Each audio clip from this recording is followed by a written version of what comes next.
And today is day 8 of SSSVEDA, Savvy Sexy Social, vlog every day in April. As I said, today's day 8, April the 8th. Makes it easy to follow along, excuse me. And today's question was, what was the most adventurous thing you've done? Well, I joined the Army back in 1983. It was about a year or so out of school, finished high school. I was trying to go into the sciences, not smart enough for sciences. And somebody said, oh, and I got grief sort of from the recruiting center that my guidance counselor said, oh, yeah, there's all these different universities and there's military college. So I went down to the recruiting center and they said, yeah, we wish guidance counselors would stop doing this because coming to us, don't go through your guidance counselor. So I actually got to see a trip of, we have a military college, Royal Canadian Military College, RCM. I think it's just called RCM Military College. I forgot the short form again. It's been a while. I think they changed the name again too. And due to budget cuts, it's the last one remaining. It's in Kingston, Ontario, which is about 2.5 hours east of Toronto.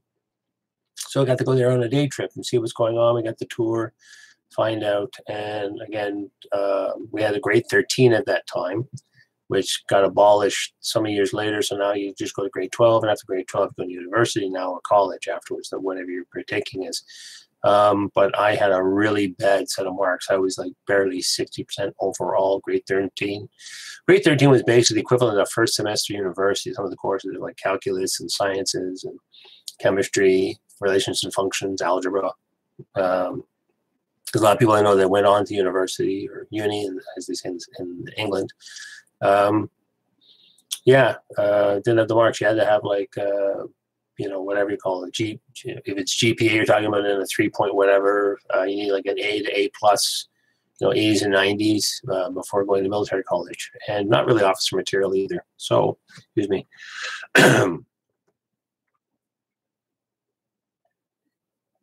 But I took the one test, and because of my marks, but I did pass the, you take an IQ type test to see what kind of skills you got. And so not too good, but the guy in charge said, well, why don't you talk over to the guy in charge of trades? So basically everything from, infantryman, crewman, pipe rich fitter, any kind of basically, I forget how many trades we had. So I took the trades test, which is basically an extended IQ test plus other things to see if you know things about electronics, that kind of thing. And at the end of the testing, he came back and again talked with the recruiter in charge, and he just basically, if there was a book, he'd be like, what one do you want? Because I supposedly passed the entire thing and I could kind of pick any trade I wanted to. I actually was going to go into what they called, there was a POET course, so it was performance-oriented electronic training. I still remember that. And there was about like 8 to 10 different electronics trades, or anything from avionics to being a radio repairman, anything basically involving some kind of electronic device. And I believe you could do your basic training. After basic training, you go to Kingston for that training, and after that, and I found it after, because when I did finally get in, I'll call back on that real quick. After you get in, if you get top marks, if you're in the top, say the top 10, you can pick and choose what trade you want to. If you're in the bottom part of the group, then they tell you where you're going to go, because, filling in the gaps. Oh, we need a guy here, we need a guy there, you can go over there, we need one of those. And the reason I found out about that is because after I got in, and the reason I got in, I didn't want to wait like an extra 4 to 6 months to go into electronics. And one guy was talking about we have this thing. And this is when Pierre Elliott Trudeau was in, not his son, back in the day. And they had this program called YTEP, Youth Temporary Employment Training Program, which was basically I think it was like to employ 5,000 Canadian kids, like, military age, and to go into the forces. You could do it for a year. You were considered a reservist on Class C call-out, which just basically means you're paid the same as a regular force guy. And at the end of it all, you could either, after 1 year was up, we went through the same training as anybody else. The only difference is I didn't go to what was called Cornwallis, which was the main training area. You would actually get yelled at more, that kind of thing. We sort of had similar, we were more like a light basic. We weren't. We were actually trained. I said, okay, let's go Armor Corps, because they said, oh, the combat arms is open. So it was like either artillery, infantry, and armored tanks and that kind of thing, reconnaissance. And I did 1 year as a reservist, and lots of walking around. We were that unit was not mechanized. Most infantry now is mechanized, basically, which means you're right around. You get driven to the spot, you're dropped off, and then you walk forward. But I did a lot of what they call humping around, and I wasn't keen on running in here. And I said, and then I told this story the other day when I was up at Camp Borden, which is a training facility north of Toronto. They had a tank trainer, and it was just like, oh yeah, it's like, this basically looks like a tank, but it's not. It's just like the bottom half for driving, and the top half, they take the turret off and just put a sort of set of backup controls for the instructor. And we drove around, the back 40 for a while. Like, this is cool. And then they said, yeah.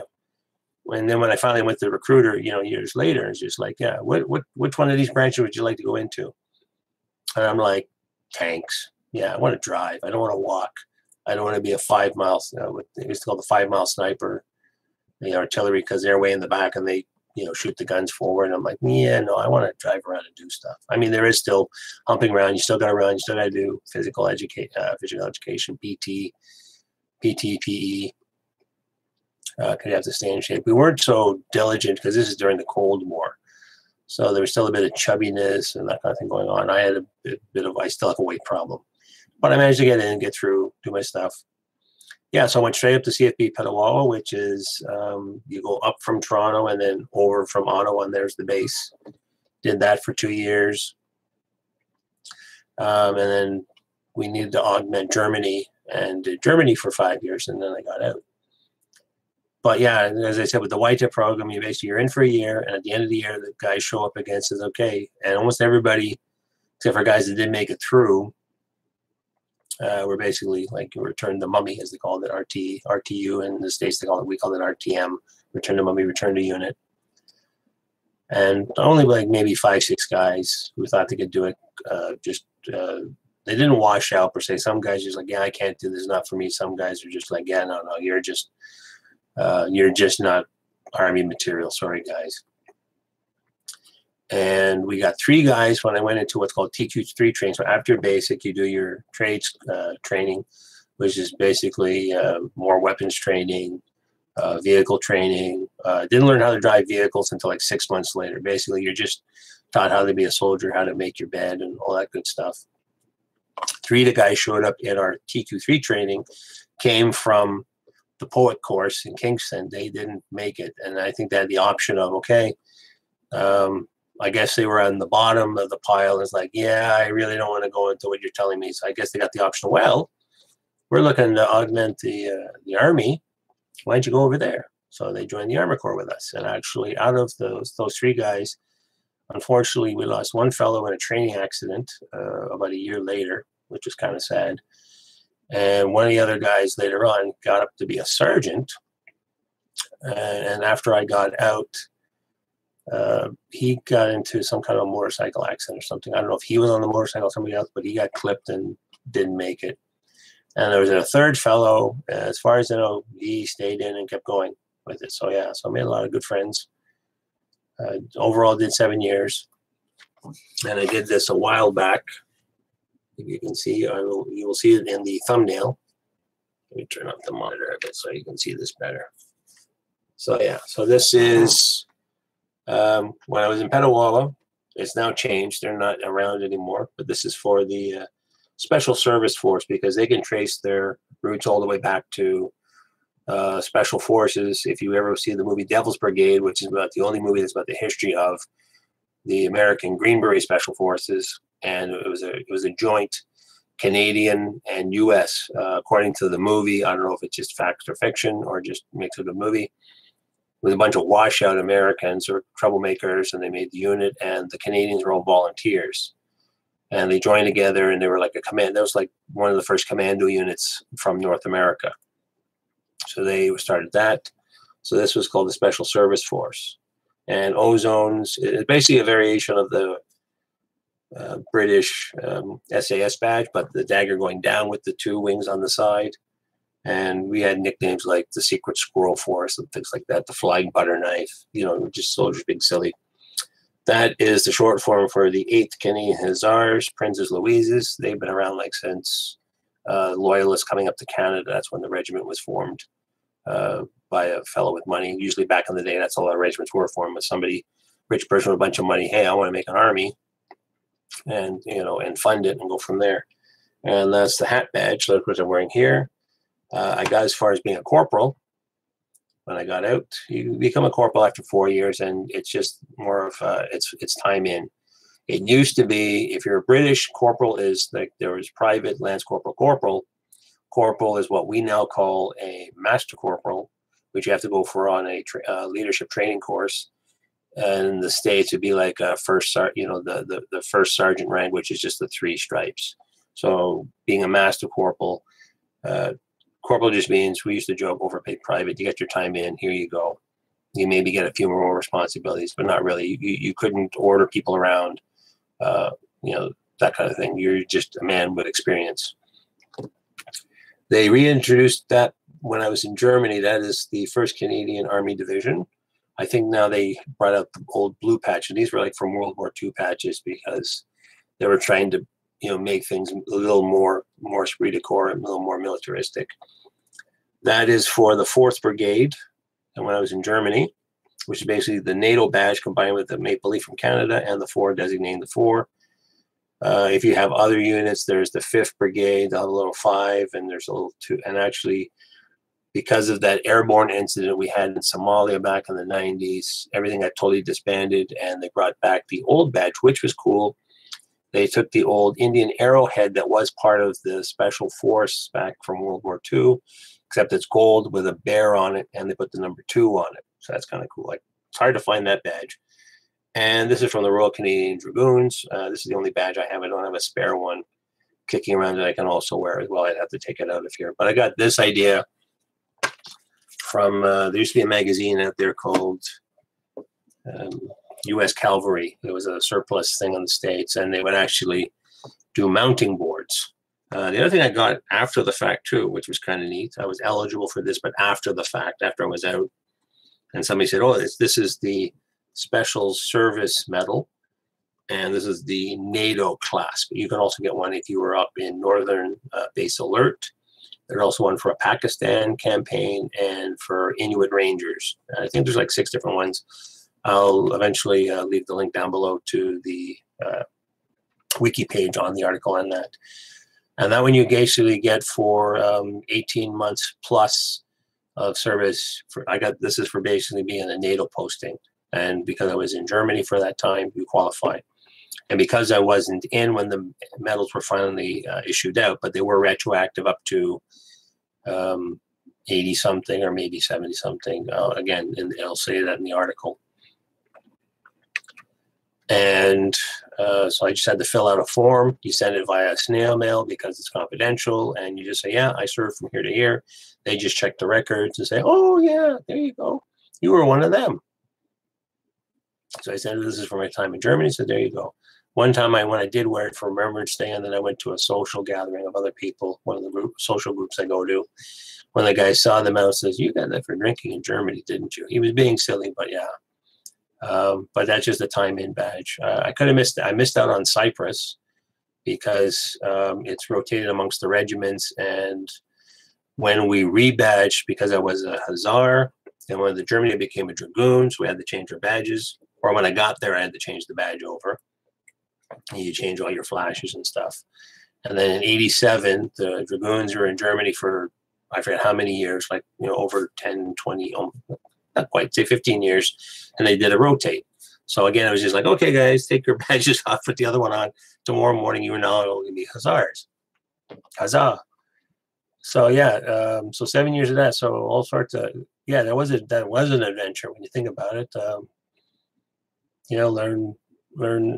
Some people, I remember people afterwards when I got into the printing business, one guy said, oh, so you learn how to kill people and stuff. Well, no, you learn how to use weapons and things. I remember one time, too, I do have a Melton Green jacket with some of my badges on. I wear it every once in a while. I used to get them in the surplus store. It said Canadian Forces on the back. I thought it was kind of neat. I wear it sometimes. I used to wear it a lot when I first was out.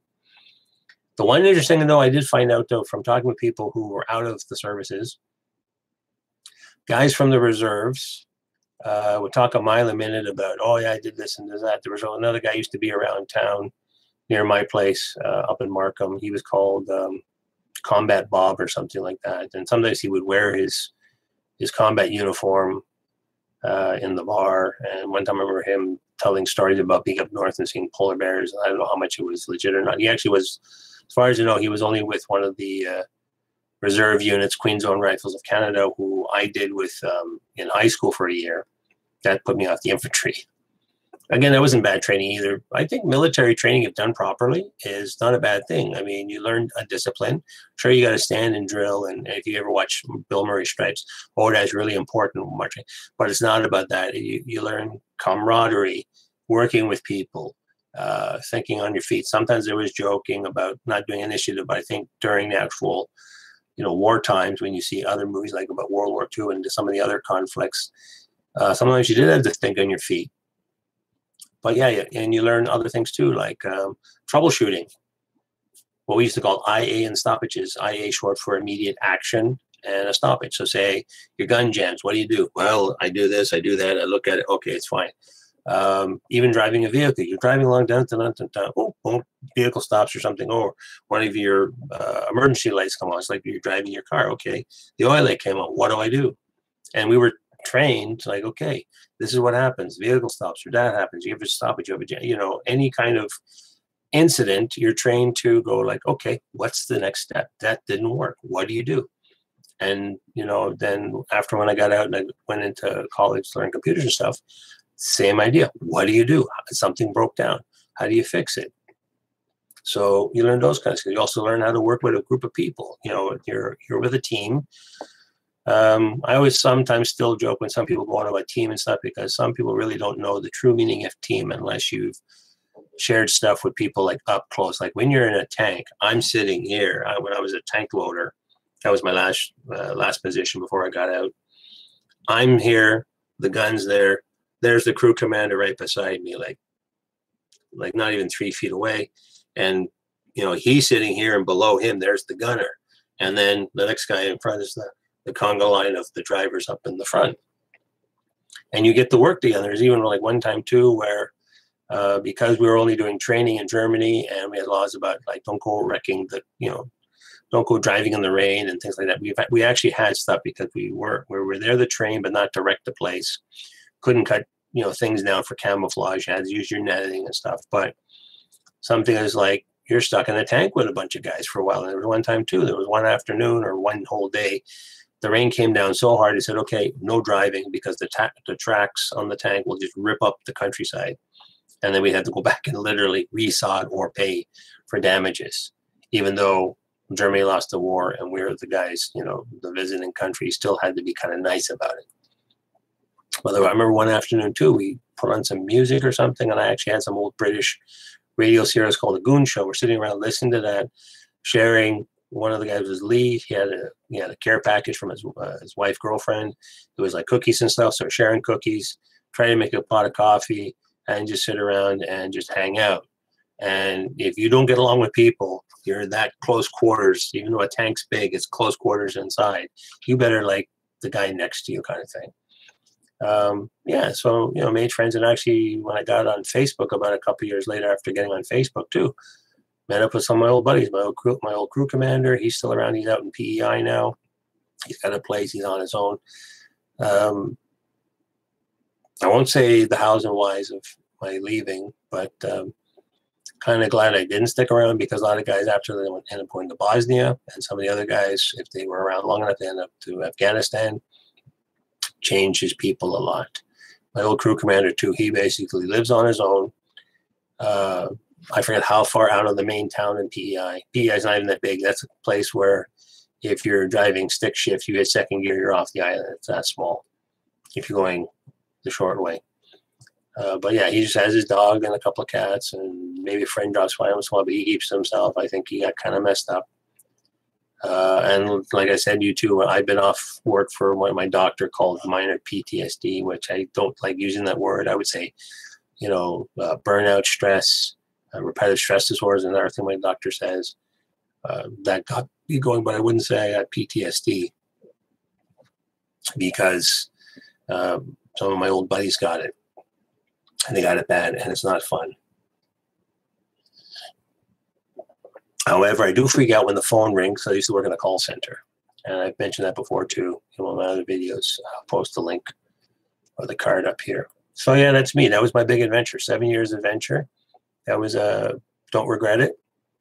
Learned quite a bit, made quite a bit of friends, learned a lot of things. You learn about yourself. Well, I didn't really learn about myself, but it's a good learning experience in the military. And actually, when I got out for about a year, one of my friend of a friend talked me into Army Cadets, which is basically sort of like Cub Scouts with rifles, if you want to get technical. But again, to his militaristic training.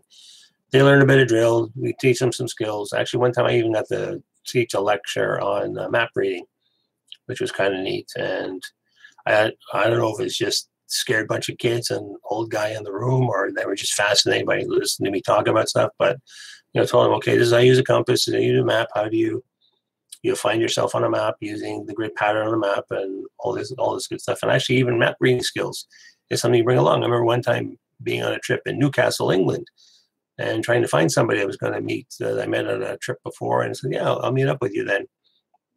And didn't realize that she was down and out in the hospital for a day or two. So I found a bed and breakfast, but I wanted to find out where she was working, being quasi-detective myself, or maybe part stalkery. But I had one of the tourist maps, and I said, okay, orient yourself to the ground. And it's not like a true map, but I mean, it's, a rough drawing of where you are. And I'm like, okay, I'm here. I got to go there. Oh yeah, that's that street here. And I found where she worked. She works at a tourist place. And I said, yeah, what happened to so-and-so? Where is she? Oh yeah, she's been off sick. Okay. I think I did have a contact number for her though, but I couldn't get a hold of her. And eventually I was able to get a hold of her, and we spent the rest of the vacation together, which was kind of nice. But yeah, that was my big adventure. What's your big adventure? Have you done anything? Have you done something silly like join the army? Or actually it's not silly, but you know what I'm saying. Or have you done something big? What's a big adventure for you? Skydiving, jumping out of a plane, or leaving the house, is that a big adventure for you? Comment down below. Don't forget, if you're new here, hit subscribe, hit the notifications button, because I do post on a weekly basis. I do TV shows, movie reviews. I'm doing now a Throwback Thursday. I'm doing SSSVEDA. Actually, that's another adventure thing too. Doing Veda, that's an adventure in itself, trying to get out 30 videos in 30 days.